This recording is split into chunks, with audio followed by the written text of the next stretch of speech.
Live, Crédulos e Crentes também apoia esse programa, Sem Rodeios. Paulo de Tarso Pinheiro Machado está comigo. Nós estamos entrando um pouquinho atrasados, são 11h23 nesse momento. Muitos assuntos hoje, o programa vai durar um pouquinho mais, 5 minutinhos a mais, né? Se você nos aturar, passar um pouquinho depois do meio-dia. Mas vai valer a pena. Vai valer a pena. E eu vou começar dizendo o seguinte: enquanto me dirigia de automóvel, dirigindo para Porto Alegre, aqui para o estúdio, moro em Canoas, Paulinho não, Paulinho mora aqui, né? Eu ouvi a entrevista do governador Eduardo Leite para a Rádio Gaúcha, e ele comentava sobre a prisão domiciliar do inelegível. E até concordei com ele, porque ele disse que, entre outras coisas, com outras palavras, que Bolsonaro é um golpista. Concorda que Bolsonaro é um golpista. E também fala em ser a terceira via, embora o candidato oficial do seu partido seja aquele do Paraná, Ratinho Júnior. Mas Little Mouse. Little Mouse. Entre outras coisas, também fala que a prisão domiciliar foi um excesso de Alexandre de Moraes.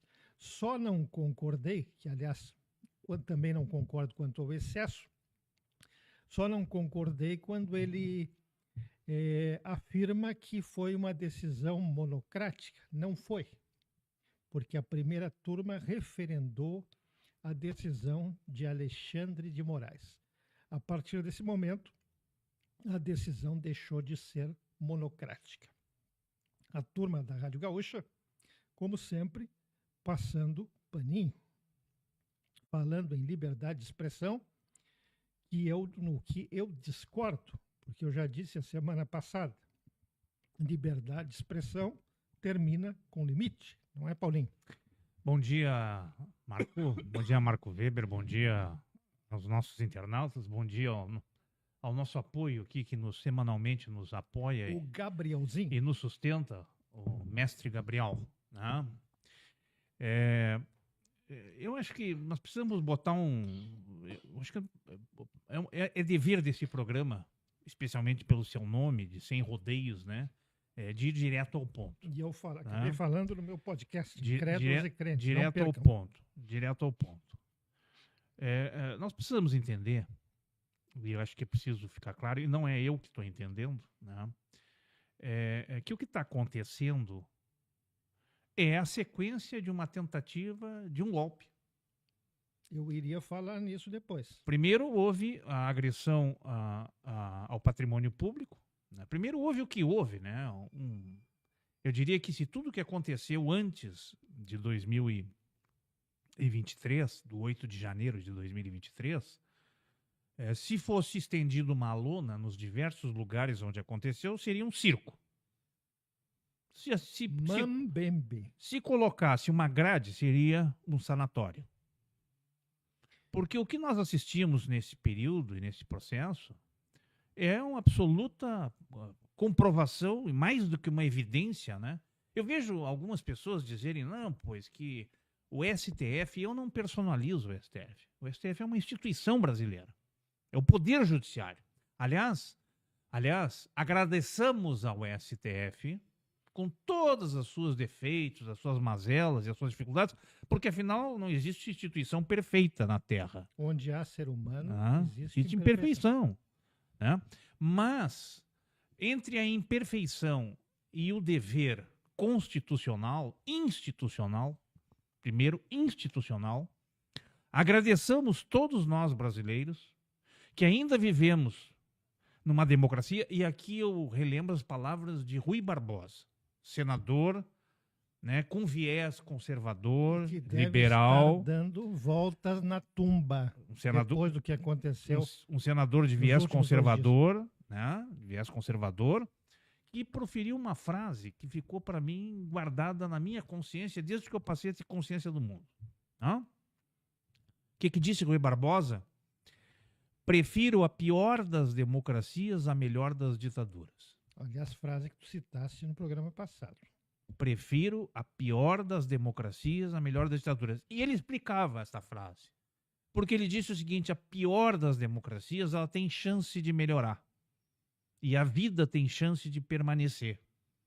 O contraditório, devido ao processo legal, o direito à defesa, as prerrogativas constitucionais na democracia, por pior que seja, são minimamente garantidas. Agora, na ditadura, não há o contraditório, não há a livre defesa, o direito da livre defesa, não há a possibilidade de contestar e de recursar, porque a ditadura, e aí, interessante, né, o jogo das palavras e das narrativas. As narrativas são fantásticas, né? Tipo assim, quando eu não concordo com uma coisa, eu crio minha narrativa.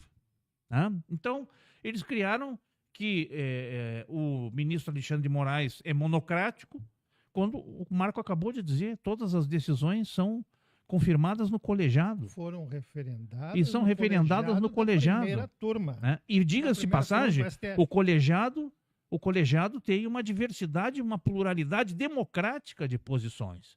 Nós sabemos que dentro do colegiado nós temos aqueles que têm uma certa simpatia, né?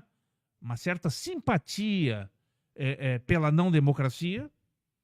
Tem outros que se fazem, né? Tipo assim, como diria em francês, quem sabe sim, quem sabe não. Nesse passé, que tergiversam, né? Sobre diversas teses, comentam coisas. E tem aqueles que são posicionados pela manutenção do Estado democrático de direito. Então, é um ambiente plural. Ninguém pode dizer que é um ambiente de ditadura. São taxados pela extrema-direita de comunistas. Isso, que é outra narrativa. É outra narrativa. Quando alguém diverge do que eu penso, é muito fácil eu nominá-lo de comunista, de não sei o que mais, o que mais. Né? Então, assim, na democracia... Né? E aí acho que temos que ter clareza disso. Na democracia nós ainda temos chance de arrumar os defeitos dessa democracia. E não há democracia perfeita. Vejam bem, né? A democracia tida como uma das mais, vamos dizer assim, mais salutares do mundo, que prega o liberalismo chamado Estados Unidos, né? Diz que todos são iguais perante a lei. Mentira! Nos Estados Unidos não são todos. Sabe por que não são todos iguais perante a lei? Porque, do ponto de vista federativo, cada estado tem sua lei.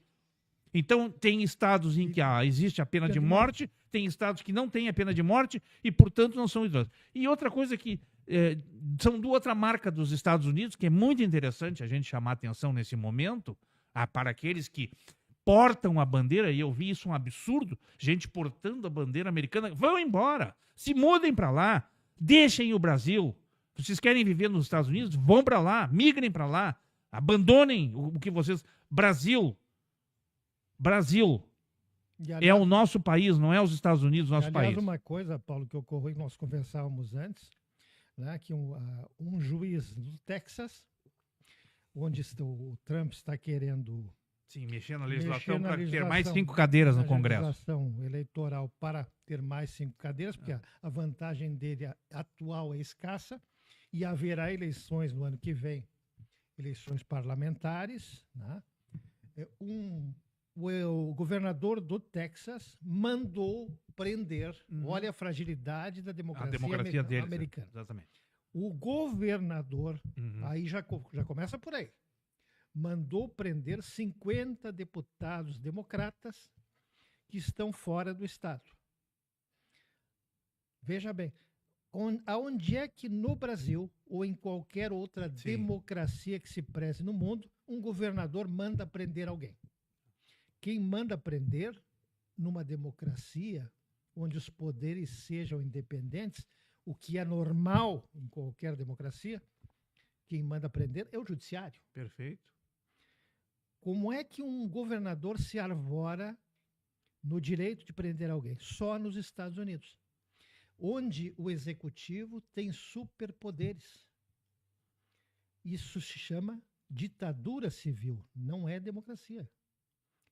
É isso que essa gente que se espelha na democracia americana, na pseudo-democracia americana, quer implantar no Brasil.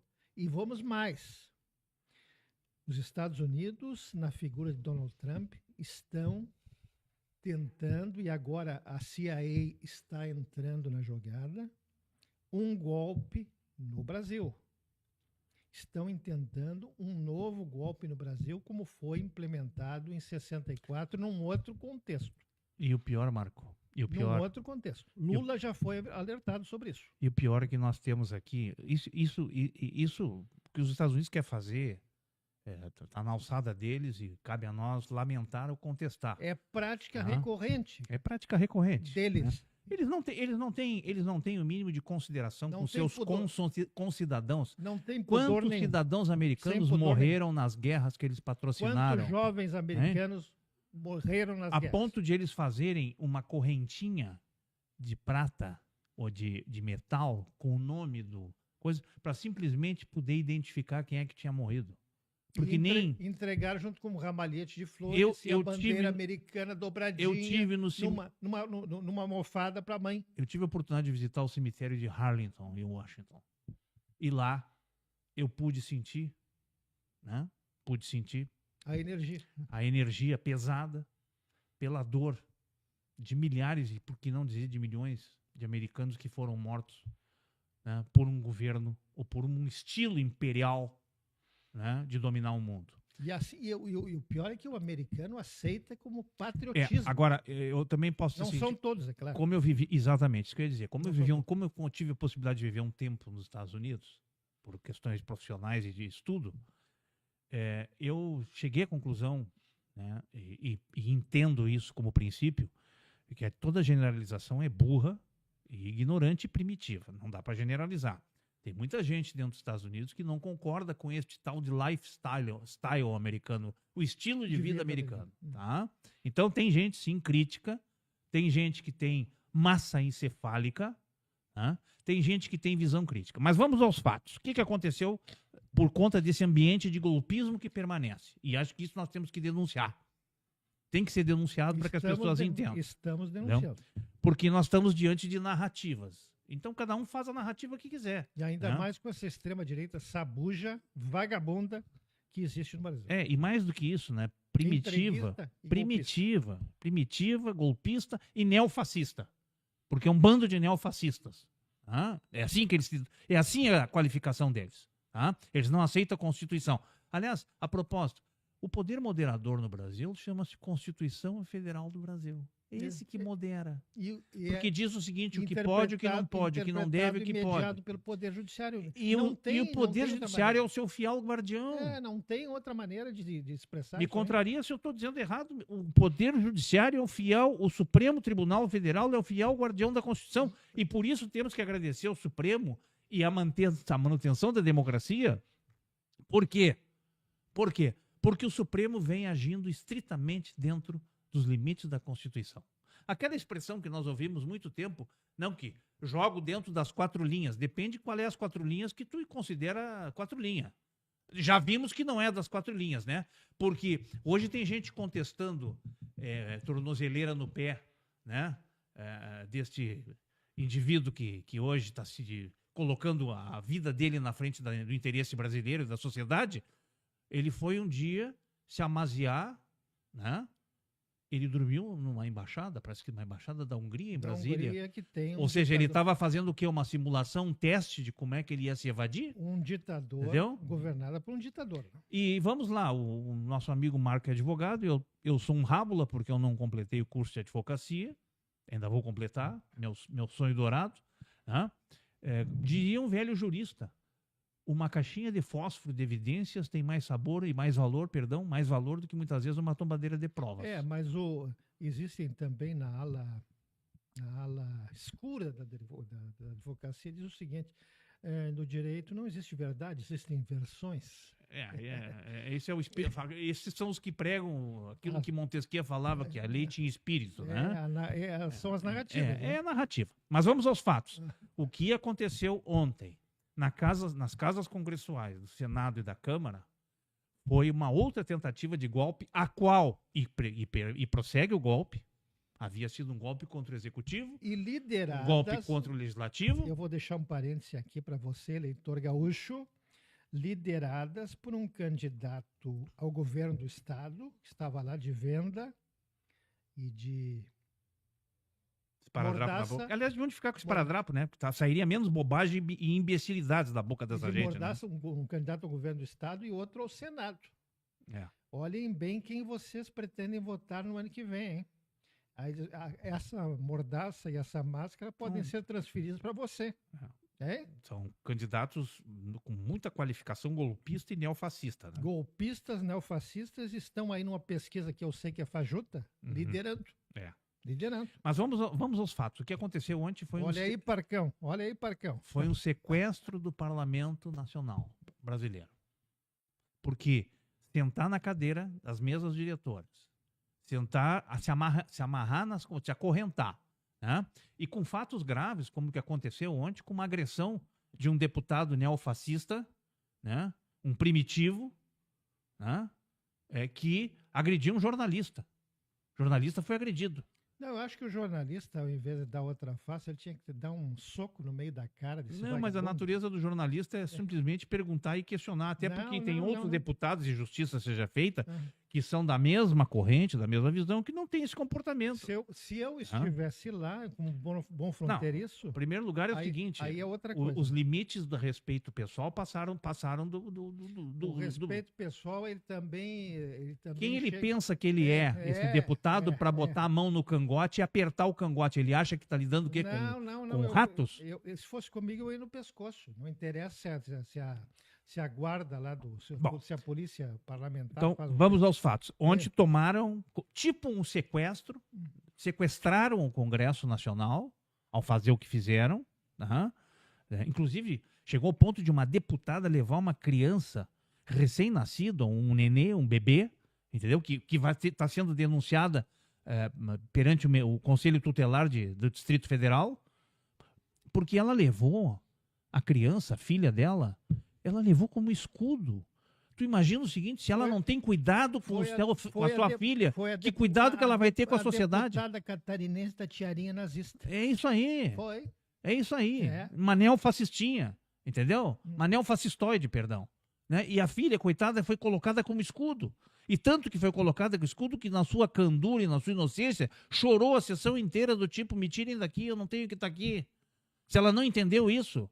Então, vocês imaginem, se uma deputada federal que tem uma responsabilidade de um mandato com a sociedade, com os eleitores, coloca a sua filha como escudo, imagina o que ela não faz com quem não é filho dela. Qual é o cuidado, Marco, que ela tem como deputada, como parlamentar, não só com os eleitores dela, mas com a sociedade? Ela não poupou a filha dela. Uma coisa eu sou obrigado a concordar com o Bolsonaro quando ainda não estava investido da arrogância habitual depois que Trump resolveu vestir a camiseta dele, né?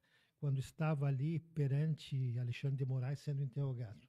O bando de malucos que são os seus seguidores. É o que eu disse, se cercar, vira um sanatório. E por isso que com todo respeito às pessoas doentes que estão dentro de um sanatório. E é por isso que eu também, no meu podcast Incrédulos e Crentes, eu disse com todas as letras, essa gente não tem recuperação. Essa gente, se for para a cadeia, vai sair da cadeia fazendo as mesmas coisas que está fazendo agora em liberdade. Essa gente não tem jeito. Só tem uma coisa, dentro da cadeia, dependendo da cadeia que forem, né? Porque já Eles falam em criar que o Bolsonaro, em vez de ir para Papuda, onde ele deveria ir, vai ir para uma prisão especial. Uma prisão especial e não sei o quê, quando ele não detém nenhuma qualificação disso. Mas é engraçado, nos Estados Unidos, o berço da grande democracia mundial, liberalismo, existe Guantánamo. Uhum. Que é onde os Estados Unidos depositam os seus traidores da pátria, subversivos. E aqui existe um paraíso. Vão criar um paraíso. Eles falam em ditadura. E eles falam em ditadura nos outros países. É isso aí. E aí tem milhões de imbecis que ainda idolatram um país como esse. Mas então, vejamos bem, só para concluir. Então, ontem houve um sequestro do Congresso Nacional, da Câmara e da coisa. E, na minha opinião, analisando o posicionamento dos presidentes, que obviamente pautaram, acho que o senador Davi Alcolumbre teve uma posição muito mais digna que esse mole do... Como é o nome dele? O Mota, né? Hugo Mota. Hugo Mole Mota. Cria do anterior lá do Arthur exato. Lira. E que pediu ajuda ao Arthur Lira, que teve que ontem mediar, entendeu? Então, assim, para mim, o Davi Alcolumbre foi muito mais efetivo como presidente, porque disse, não vou admitir, entendeu?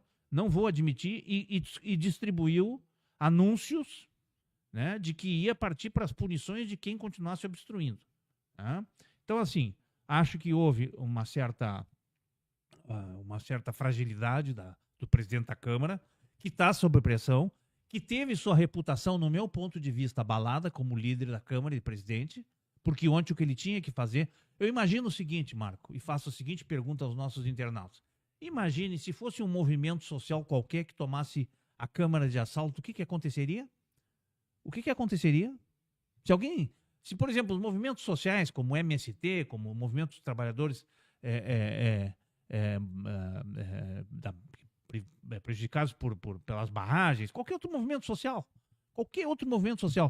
fizessem o que foi feito ontem da mesa de trabalhos da Câmara, o que aconteceria? Imediatamente chamariam a Polícia Legislativa para evacuar. Exatamente. Não houve Entendeu? nada disso. Não houve nada disso. Não houve nada disso. Né? A casa ficou fechada mais de 36 horas ou 30 horas, os trabalhos ficaram interrompidos. Né?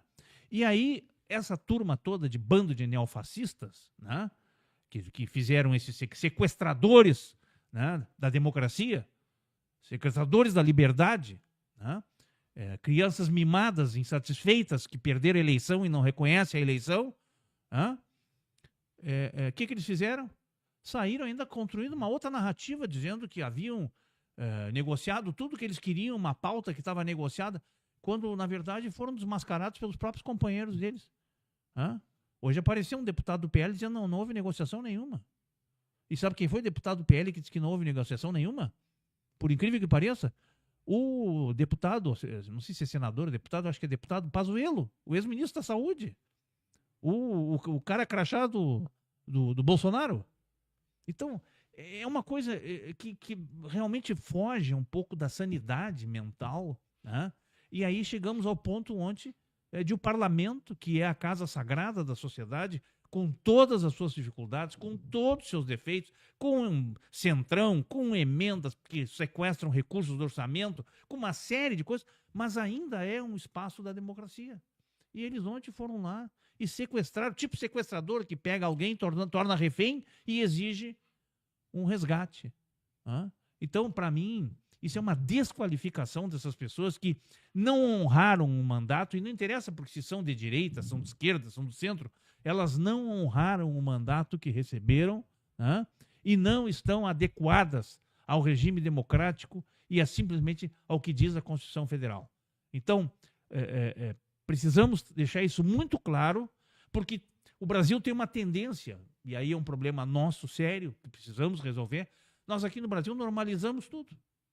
Porque tem gente que está falando do Alexandre de Moraes sem saber as origens, as razões das coisas. Mas graças ao potencial das narrativas nas redes sociais. Das fake news. Tal é a teia criada teia criada nas redes sociais e também ao gosto do brasileiro por acatar um lado e não ver o outro. Isso. E Marco, eu só isso. complemento dizendo o seguinte, aqui nada contra quem é de direita, quem é de centro-direita, ou antes pelo contrário, entendeu? Ou de esquerda, de centro-esquerda.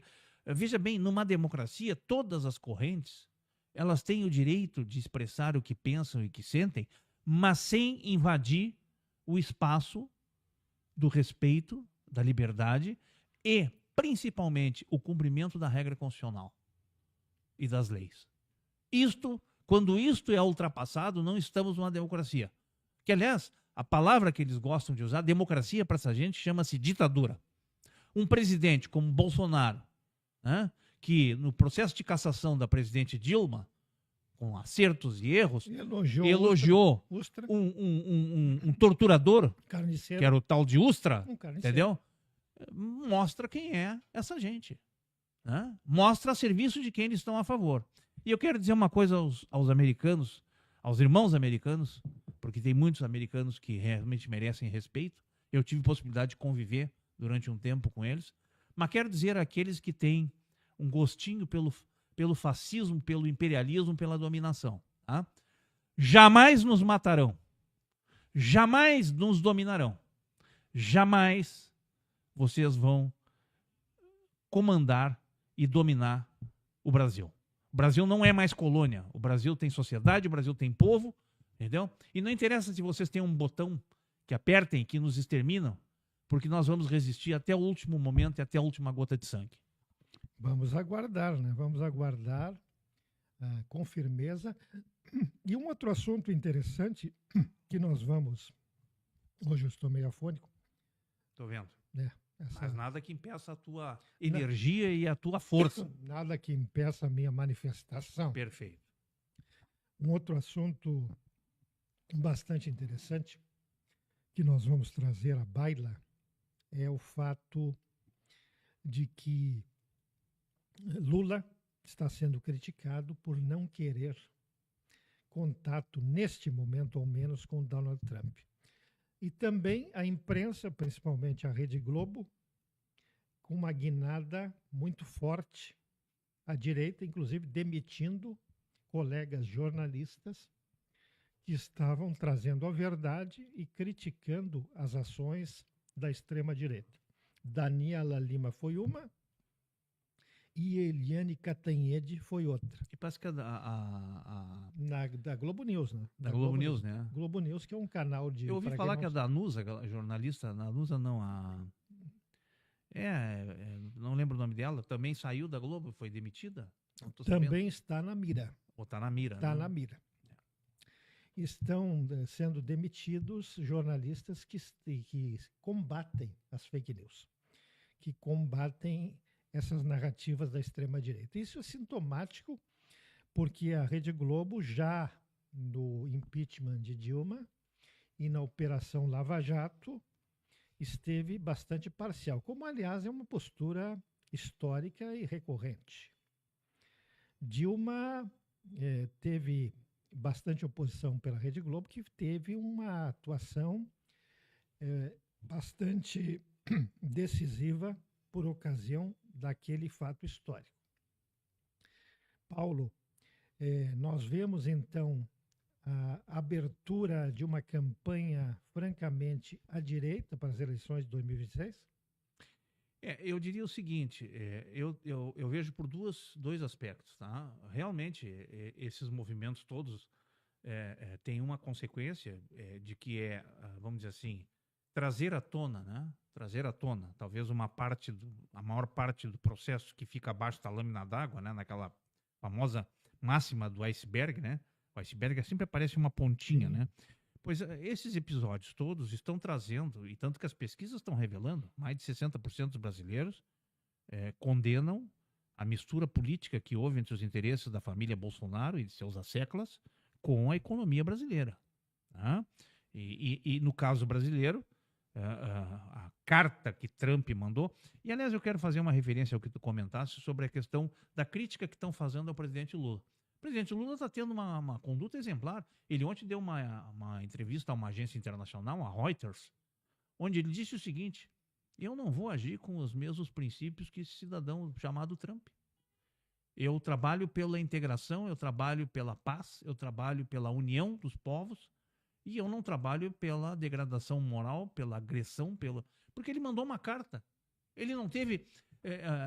o presidente Lula tem uma clareza no sentido, e acho que é amparado também pela diplomacia brasileira, que é o seguinte: Trump não pegou o telefone e disse, olha, eu preciso fazer um ajuste comercial. Sim, ele não teve um contato pessoal. Ele não fez isso, ele mandou uma carta.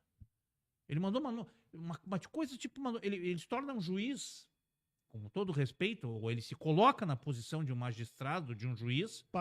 Parcial, perfeito, tá? E sem o mandato para tal, sem aquilo que a gente chama de authority, sem autoridade para prerrogativa. Claro, do Poder Judiciário, tá? Do Poder Institucional, ele se coloca como um juiz e ele mandou uma carta e disse, dane-se, é isso. Mas que poder tem esse cidadão para achar que ele é dono do mundo? Então o presidente Lula está corretíssimo nos seus procedimentos, ele fez as coisas que estão sendo orientadas. O Brasil entrou com uma carta denúncia, com uma notícia denúncia, uma denúncia na OMC, na Organização Mundial do Comércio, que eu acredito que não vai dar muita coisa. Não dá. Essas organizações internacionais não. É isso que ele tem. Até porque o Trump está tentando destruir todo o multilateralismo que foi construído. Hoje, o mundo global, ele não vive mais de reuniões, de relações bilaterais, são relações multilaterais. É como diria Gentil Cardoso, que foi um célebre treinador de futebol, né? E dizia que se Macumba ganhasse jogo, o campeonato baiano terminaria sempre empatado. Né? Uhum. Então é a mesma coisa com a ONU. Se a ONU decidisse alguma coisa, não haveria guerras no mundo. Aí, Marco, eu faço um comentário. A governança mundial, que é esse sistema de ONU, OMC, OMS... A OEA, por exemplo, que é a Organização dos Estados Americanos, é dominada pelos Estados Unidos. Isso aí. São eles instrumentos de dominação e, mais do que isso, estão desmoralizadas. A Organização Mundial do Comércio. A governança mundial está desmoralizada. E eu acho que o presidente Lula, retomando o assunto, está corretíssimo. Ele não tem que falar com o Trump quando o Trump não quer falar com ele. E hoje na Rádio Gaúcha... Aliás, não tomou essa iniciativa? Hoje na Rádio Gaúcha eu ouvi críticas contundentes ao presidente Lula porque ele não pega o telefone e não liga para o gostoso do Laranjal. Eu aqui não tenho compromisso partidário com quem quer que seja. Tenho as minhas predileções, tenho os meus posicionamentos, mas eu não sou refém de ninguém. Tenho a minha liberdade. Não somos. Temos as nossas definições, temos as nossas posições. Agora, eu quero dizer o seguinte, existe no Brasil uma coisa que marca também a sociedade brasileira, que é o preconceito. O preconceito. Aqui tem muito preconceito. As pessoas são preconceituosas. É o antipetismo. É um colonialismo moral ainda que existe aqui dentro, que estão preconceituosas. O antipetismo. Entendeu? Que não gostam do PT, que odeiam o PT. Tem gente que não sabe nem por que Alexandre de Moraes fez o que fez, mas eles acham o seguinte, que o Alexandre de Moraes é do PT. E para saber esclarecer o seguinte, o Alexandre de Moraes é um ministro que foi empossado no tempo do presidente Temer. E sabe por que ele foi escolhido pelo Temer? Porque o Temer era secretário de Justiça, era ministro da Justiça. Foi secretário estadual de Justiça também. Justiça de São Paulo. São Paulo, no governo Temer. E houve uma rebelião lá no presídio, não sei se no Carandiru, se existia naquela época, mas foi um presídio lá de São Paulo. E o Alexandre de Moraes... Acho que foi no presídio Tremembé. O Alexandre de Moraes foi lá, negociou brilhantemente, e o Temer, depois, quando presidente da República, lembrou do fato e indicou Alexandre de Moraes. Foi aí que aconteceu. Mas isso aí, o povo prefere a narrativa do que investigar a realidade dos fatos. E, infelizmente, Paulo, tu sabe bem disso, o povo brasileiro gosta do rolo. Ele gosta da novela. A predileção pela novela é a própria predileção natural pela narrativa, pela mentira, felizmente pela fantasia. Eu só felizmente faço um adendo ao que tu estás dizendo. Felizmente as pesquisas revelam que não passa de 30%. A cada 10 brasileiros são 3 que têm esse tipo de comportamento. Na verdade é 27. A grande maioria tem noção da democracia, quer a democracia, quer melhor condição de vida, porque nós temos problemas seríssimos. Haja visto que nós estamos vivendo agora concentração de riqueza, concentração de renda, questão tributária, onde os ricos pagam menos que 1% da sua renda e da sua riqueza né? E comparado a um pobre trabalhador que ganha 5 mil reais, paga 27% de imposto. Mas aliás, tu viste... Esse é um problema sério que tem que ser resolvido nesse país. Eu não sei se o internauta viu ou se tu viste isso. Meirelles disse ontem que não se pode taxar os ricos, Uhum. porque vai pegar mal internacionalmente. Porque na verdade os ricos têm muita ligação com o exterior, né? Quando eles resolvem expatriar o dinheiro e a sua riqueza e botar em outros países, evidentemente que eles são investidores lá, né? Quando eles colocam o dinheiro lá, eles são investidores. Então, tem essa relação. Mas tudo bem, eu acho que não tem nada de anormal, né? O que não é normal é o seguinte, alguém ter um problema chamado... O princípio tributário tem a questão tributária tem um princípio básico que se chama de justiça fiscal. O que é justiça fiscal? É o caráter progressivo da contribuição. Quem ganha menos, paga menos. Quem ganha mais, paga mais. Mas tem mais uma. Os ricos não saem daqui, não vão sair Claro que não saem, porque isso aqui é um paraíso para eles. Senão eles vão pagar mais. Isso aqui é um paraíso para eles. Isso aqui é um paraíso, porque eles têm o dinheiro depositado nos paraísos fiscais, entendeu? Que são uma espécie de ilhas fechadas com relação à questão tributária. Entende? Então, é um paraíso para eles. E vou te dizer mais, essa ligação espúria que existe aqui entre imprensa é muito simples de entender. Quem é que banca a imprensa? São os patrocínios. Quem são os grandes patrocinadores? É o sistema financeiro, o agronegócio. Tá, basta ver. Né? O agro, o agro é pop, o agro é isso, o agro é rock, o agro é aquilo, entendeu? Essa gente está por trás disso. E agora, Faria Lima. A Faria Lima... os grandes produtores de commodities externas que produzem em reais, pagam salários de miséria e a fatura em dólares. É essa gente que está por trás disso. Agora tiveram que morder, com perdão da expressão, o próprio rabo. Agora estão mordendo o próprio rabo. Porque eles apoiaram Bolsonaro no golpe e agora o golpe se voltou contra eles. O golpe deu o efeito rebote. E o pior é que eles não têm coragem de... Não, porque eles são covardes. Eles são covardes. De externarem o que eles pensam. Porque sabe o que eles pensam? Eles não pensam em país, eles pensam neles. Vocês sabem o que eles pensam? Se eles quisessem externar, eles teriam que dizer o que eles pensam. Ou seja, Lula, acovarde-se. STF, acovarde-se. Eles entregariam o Brasil. Eu diria que naquele velho ditado eles estão com 2 olhos, um olho no gato e um olho no peixe.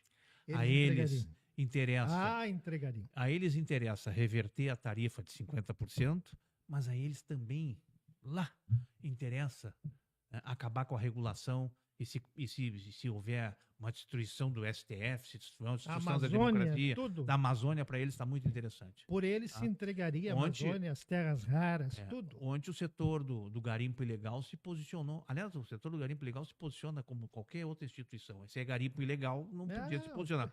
Eles se posicionaram no seguinte, eles contestam as leis trabalhistas para os garimpeiros, claro, porque eles são o rei da exploração.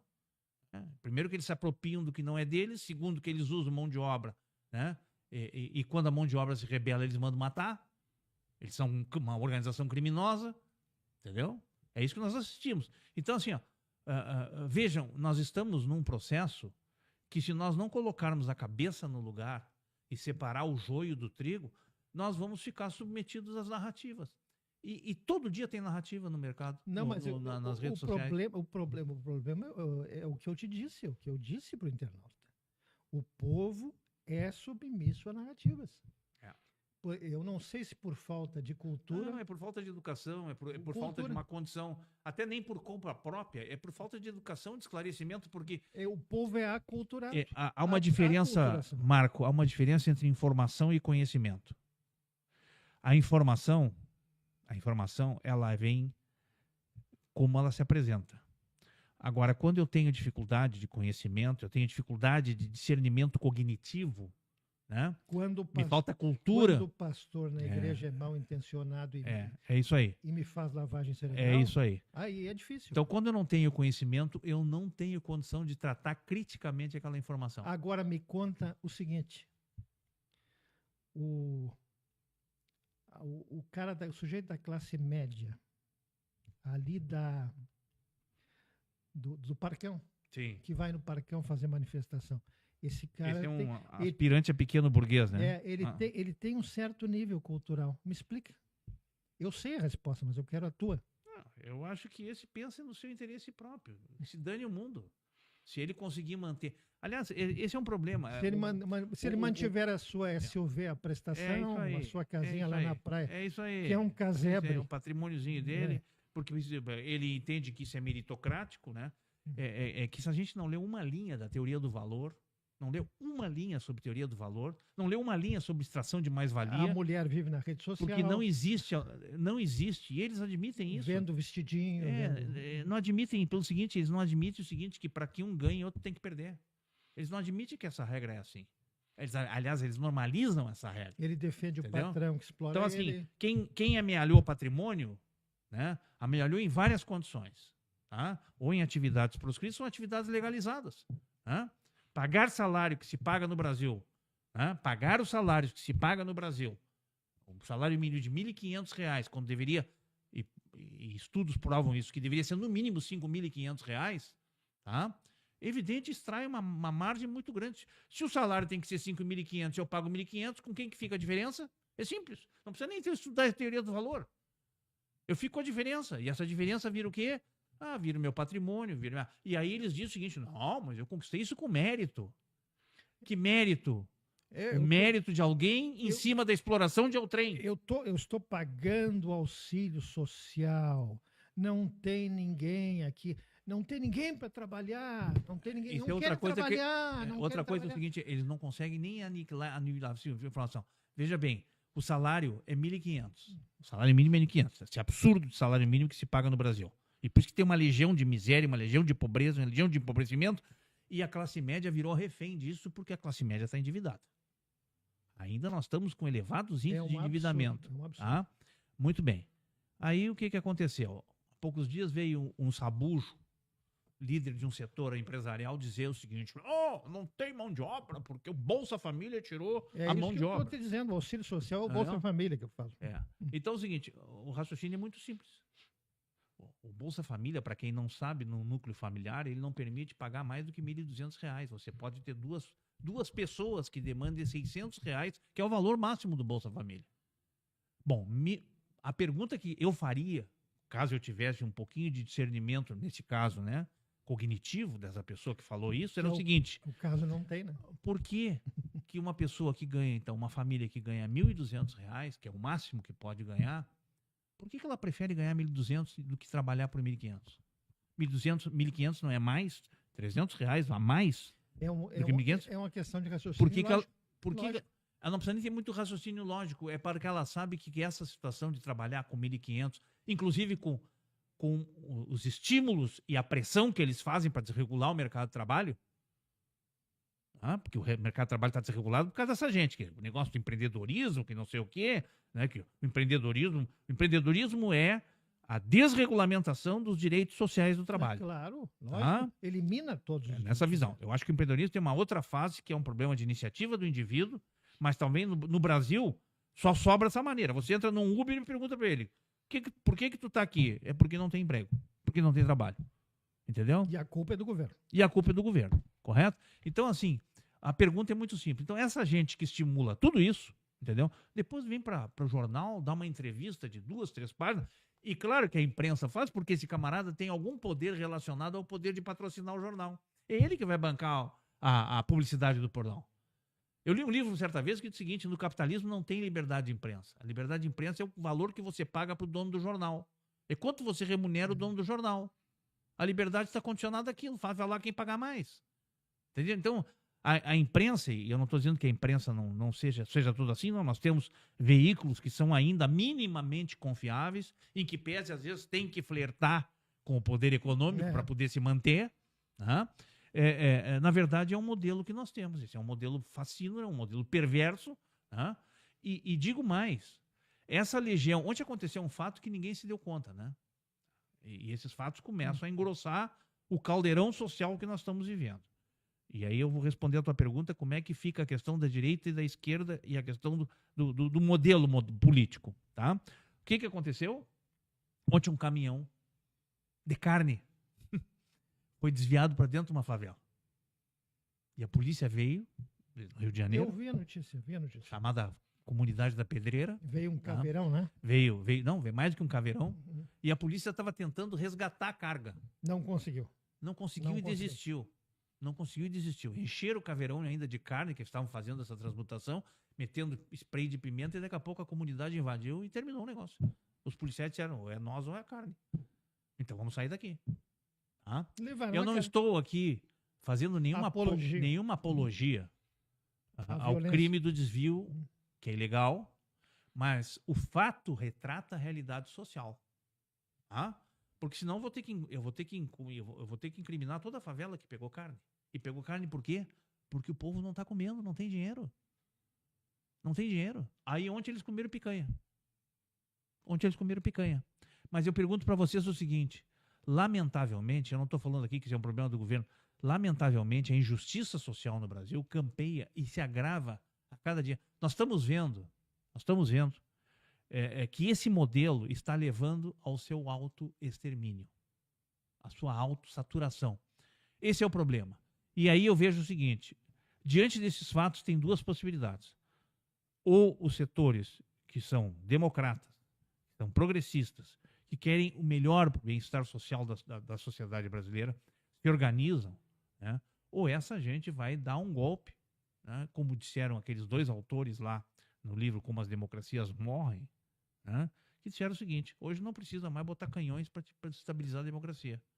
E eles estão provando aí que o que aconteceu e recentemente vem acontecendo está desestabilizando as democracias. Não, e que pode acontecer também é uma revolução popular, né? O caos social. O caos social. Mas também tem um outro assunto que eu quero trazer, o programa hoje é um pouco mais longo, que é um fato que eu fiquei sabendo ontem, que o ministro Barroso, e foi divulgado também, tu deve saber, O presidente o presidente do Supremo está cogitando renunciar ao seu mandato no Supremo no mês de setembro. E as razões, segundo se veicula, são as de que ele possui bens nos Estados Unidos, bens de elevado valor. E estaria sujeito à lei Magnitsky. Magnitsky. Eis que ele, quando nomeado por Dilma Rousseff, por sinal, ele pertencia a uma banca de advocacia bem grande, bem famosa. E ele podia fazer isso? Ele sendo magistrado? Pertencia a uma banca, eu vi a notícia, está na... Mas isso é permitido pela lei da magistratura? Está nas redes sociais, diz que declarando não tem problema, parece.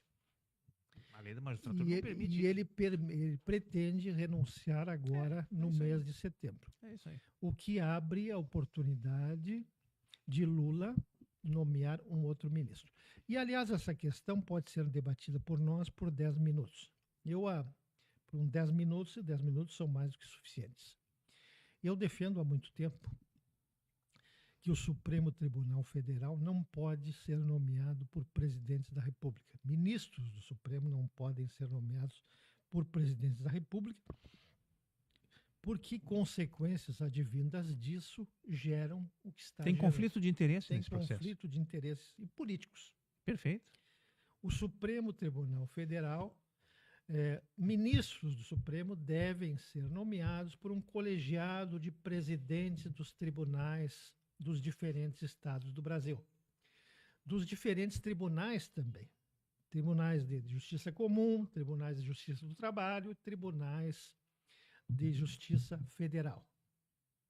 Que reunidos, e por um determinado momento do tempo, né, se reuniriam e por um determinado período de tempo de mandato escolheriam o colegiado. Esse colegiado, uma vez escolhido, seria submetido ao crivo do Congresso Nacional, que por sua vez os submeteriam a uma sabatina. Feita essa sabatina, se aprovados, iriam à sanção da presidência da República. Seria um tribunal independente, politicamente independente. Seria a melhor forma de escolha do maior órgão, do órgão supremo da justiça no Brasil. Seria a melhor forma. Nós teríamos, então, uma maneira de estancar as críticas. O que, aliás, eu estou estranhando é que hoje qualquer Zé Ninguém, qualquer jornalista leigo e qualquer do povo critica uma decisão judicial sem nenhum conhecimento, criam narrativas a torto e a mocho, como se diz na fronteira, tá? Da maneira mais larga possível, né? E até criminosa às vezes. E nós estamos vivendo um momento de extremo desrespeito à instituição, né, o Poder Judiciário, que me assusta, eu repito. Me assusta porque o Brasil está desgovernado. Não desgovernado da maneira como vocês possam pensar. Não imaginando como vocês devem, nesse momento, estar pensando, o desgoverno está lá no Executivo. Não. Desgovernado como um barco à deriva. Porque as redes sociais e a sua desregulação, a falta de regulação, a liberdade de expressão que tanto se apregoa, aquela liberdade de expressão que nós já debatemos aqui, vamos debater sempre. Que não se confunde com libertinagem, né? Que não se confunde com libertinagem, como bem disse o Paulo. É aquela liberdade de expressão que é pregada às avessas, como, por exemplo, e o exemplo que eu vou dar para vocês é esse, é aquele remédio, como se fosse um remédio que se dá para a gripe depois da gripe instalada, né? Ou seja, e o exemplo maior é você dizer que o fulano de tal estuprou uma menina, filha do fulano de tal, no colégio tal, espalhou ali para a vizinhança vai lá, pega o fulano de tal, lincha o fulano de tal e depois é provado que o fulano de tal não tinha nada a ver com o crime, né? O que se chama isso? Se chama combate ao efeito. Né? Do que adianta isso? Você combateu o efeito, mas não combateu a causa. Não. Então, a regulação das redes sociais deve combater a causa, não o efeito. Eu até usei um palavrão da última vez, que a minha esposa depois, mas tu está dizendo palavrão no programa, mas é uma maneira de dizer e vou repetir. O teu vizinho bota ali na rede social dele, a filha do fulano, do meu vizinho ali é puta. Tá difamada, tá? É isso aí. Tá difamada. A minha filha tá difamada. Então, e depois ele vai o processo ele vai se retratar. Eu estou combatendo o efeito, mas a causa já foi feita, né? Então, essa é a maneira mais simples de explicar o porquê que devemos regular as redes sociais. Paulinho. Eu, com relação a esse assunto, não tenho uma solução e nem uma ideia pronta. Eu acho que é uma questão bastante complexa. Eu só acho que o instituto do conflito de interesse, nesse caso, ele é real, concreto e acontece. Eu preferiria que o Supremo, como a última instância do judiciário, e que tenha uma responsabilidade imensa de ser fiel, cumpridor, né, como se diz, o fiel guardião da Constituição Federal, que quem chegasse ao Supremo chegasse pelo mérito de uma carreira que começa lá nos primeiros níveis da justiça. Tá? O presidente da República, ele homologa a chegada deste profissional, desse indivíduo, né, com base na sua carreira. Porque o que acontece quando o presidente da República tem, e parece que é assim que funciona, tem uma lista, né, tríplice, né, ele pode escolher aquele que lhe interessa mais de acordo com a sua visão política. E eu acho que, como o presidente da República, no máximo, tem 8 anos de mandato, né, você eterniza uma figura que, na verdade, não representa a justiça, mas representa alguém que o indicou. Então, eu tenho a impressão, os poderes são independentes. A Constituição diz que os poderes são autônomos, harmônicos e independentes. Certo? Mas que a harmonia da constitucionalidade ou da institucionalidade se dá no entendimento entre os poderes. Quando eu digo entendimento, não é uma conversa de fim de semana. Não é um É o conluio. respeito às suas funções e às suas atribuições. Eu entendo o seguinte: o poder legislativo e o poder executivo estão sob o controle democrático da eleição.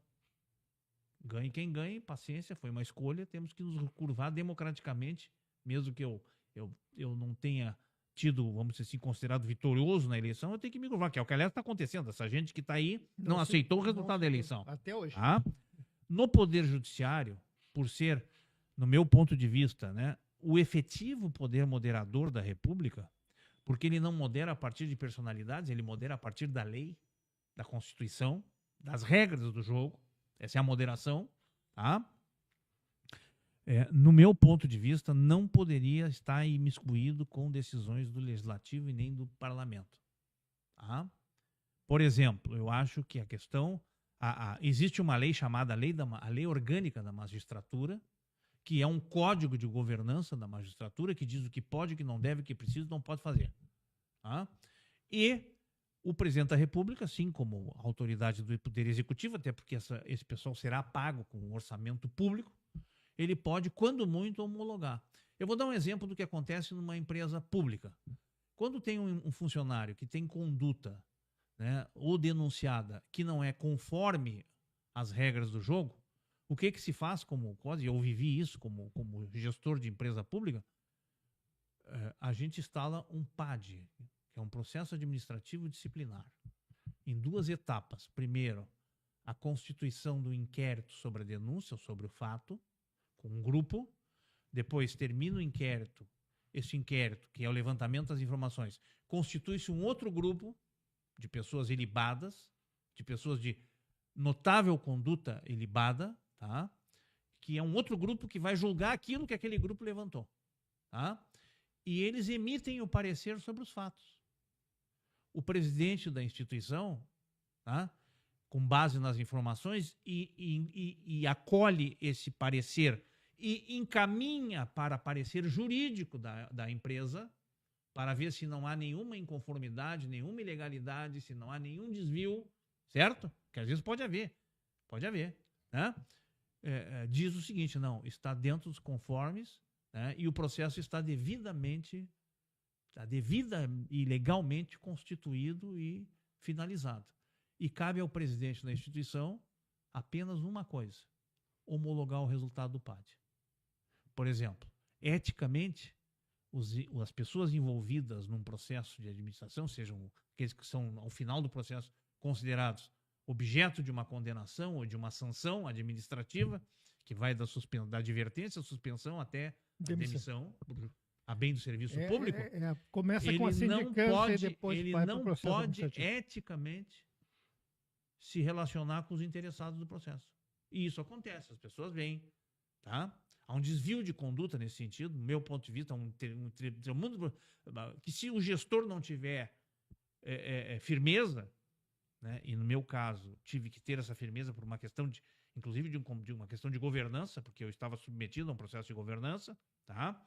Eu dizia, eu não tenho nada contra a pessoa que está sendo objeto do PAD, mas eu não tenho nada a falar com ela. Eu apenas tenho que acolher o processo. Eu acolho o processo e, mediante da questão da questão legal, da questão da apuração do processo, da comprovação dos fatos, enfim, de todo o contexto do processo, caberia a mim homologar. E era o que eu fazia. Eu era homologador do processo. Eu não participava daquele processo. E várias vezes as pessoas tentaram, deputados, políticos, me ligaram: não, tem que receber para ouvir as razões. Não, o processo está instalado. Quem ouve é o processo legal. E não é eu que vou definir juízo de valor sobre isso. Eu vou definir juízo de valor baseado na legalidade dos fatos, baseado na legalidade e de acordo com a conveniência. Acho que o processo da justiça, Marco, teria que ser assim. Entendeu? Não, segundo Eli Lopes Meirelles, grande administrativista, que é o papa, né, do direito administrativo. Eu sigo muito. Inclusive, o Eli tinha uma particularidade que ela diverge de todos os outros autores, né, que o processo administrativo é de tramitação oficial e pública. Ele é público. Com certeza. Ele é público. Enquanto os outros dizem que ele é em segredo de justiça. Isso é outra coisa que, do meu ponto de vista, segredo de justiça é outra aberração, né? Mas vamos lá. Quer dizer, se o fulano, Beltrano ou Cicrano alegam, não pode aparecer meu nome, não, nada disso, é oficial e público. A sindicância precede, como o Paulo falou em outras palavras, então se nomeia uma comissão sindicante. Isso também. Essa comissão sindicante apura os fatos, faz as investigações preliminares. Levanta evidências e provas, levanta provas. E também existe o princípio da ampla liberdade na prova. Nas duas etapas se divide. Nas duas etapas, as provas defesa. Podem ser levantadas a qualquer momento, desde que respeitado o princípio da ampla defesa. E o processo é público, né? E o processo é oficial e público. Então, é até uma lição para quem tem esse tipo de problema aí, né? Se não for oficial e público, se for alegada a ofensa, o princípio da publicidade, se anula o processo. Tá, gente? Então vamos embora, porque já passou do tempo. Grande abraço a todos e até a próxima quinta. Espero que tenham aproveitado, que tenham assimilado alguma coisa. E se forem divergentes a nossa opinião, opinem aqui. A nossa tramitação também é oficial e pública. Não tenham rodeios para divergir da gente. Exatamente. Paulão, um abraço. Paulão, Marco, um abraço. Caloroso abraço e até lá. Tchau, tchau.